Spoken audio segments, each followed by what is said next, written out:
Only synthetic androgen I've ever done. Go figure. Research chemicals equal research chemicals. I did not shy away from this comment, right? This is one of those extreme reactions where I'm like, well, this changes the narrative of the compound for sure.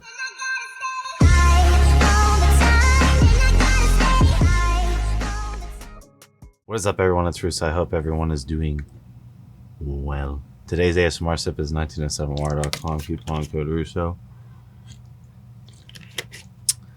ASMR Spritz Intelligent Elephant Carbon. Here's your noises.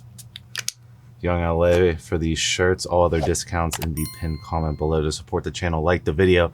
Today I'm going to be featuring an outlier reaction of the SARM S-4. Keeping it based here. Everyone is always angry that oh, you're attacking this, but you don't talk about the side effects of this. I think my channel is full of me discussing side effects of PEDs and harm mitigation. If you go watch my Peducation series, which if you're new here, I highly recommend you check out the Peducation playlist.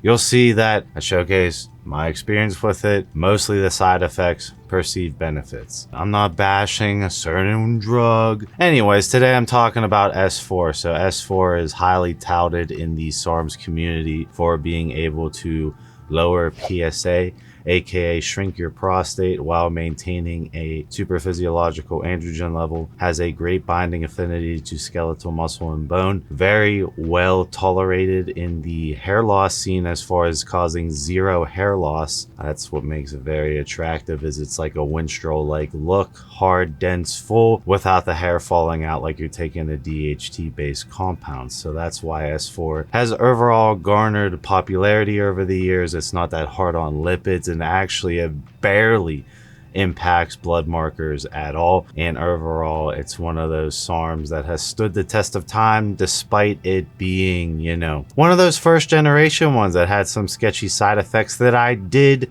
talk about.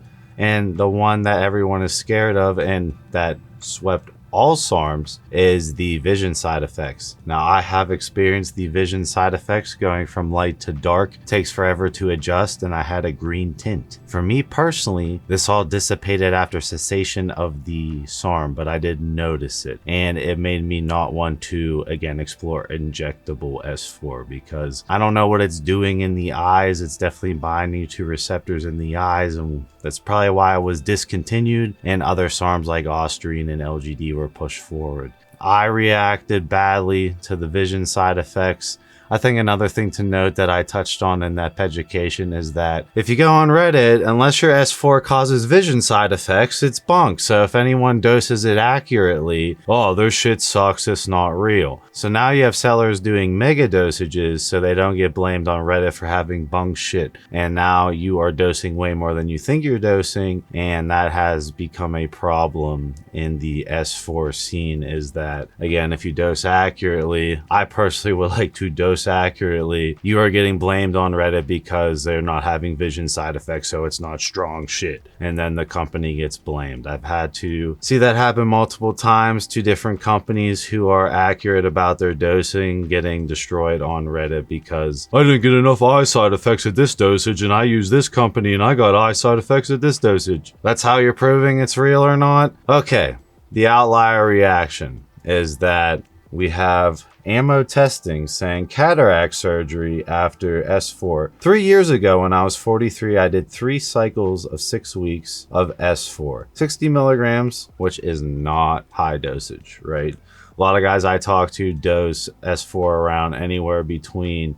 again, 50 to 200 a day. So again, 60 isn't really that big. Never had any yellow vision or any other side effects. 5 months later, I had fast growing cataracts starting around May 2020. By August, I was having trouble seeing and had to visit 2 ophthalmologists. Said I would be legally blind by October or November. Got the surgeries in October, 1 eye at a time. No family history of cataracts. Only synthetic androgen I've ever done. Go figure. Research chemicals equal research chemicals. I did not shy away from this comment, right? This is one of those extreme reactions where I'm like, well, this changes the narrative of the compound for sure. I did have LASIX back in 2009. Personally, I wouldn't connect the LASIX to his cataract. So there is that variable, but I definitely think the S4 played the role in this weird outlier connection. But I don't see how that would change anything to do with it. That said, when people ask me if they should do LASIX, I tell them to just do cataract surgery because it's artificial and your script will never change. All that said, I've never heard of anyone else having this issue, so maybe I'm one in a few million. Bottom line, be careful. You need to know the unforeseen consequences. Then people are asking if they use SARMs because, again, I don't talk about clomiphene dosage or enclomiphene dosages really that much on this channel because for certain PCT setups, you're approaching permanent eye damage of clomiphene, and I've personally had eye side effects pushing clomiphene that hard that is super risky. Everyone is wondering if he bridged off clomiphene, had that issue. I don't know.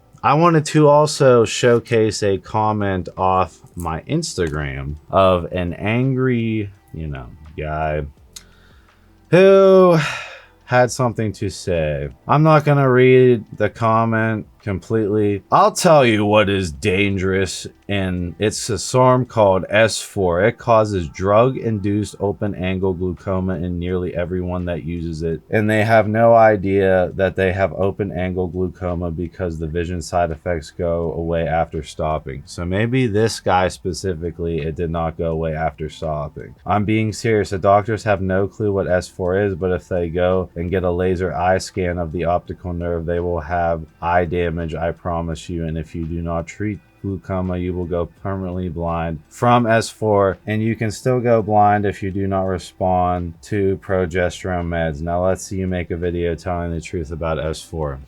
So buddy, I made a video discussing the eye side effects, my personal eye side effects, and now I featured this comment of cataract surgery of him going blind over S4.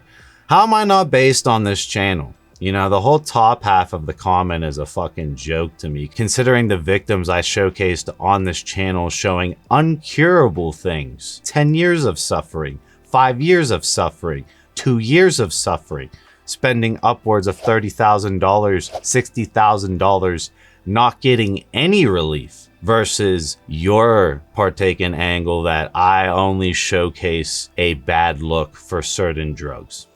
I don't. Here's an example of an outlier S4 reaction. I hope you guys learned something. I will see you guys in my next video.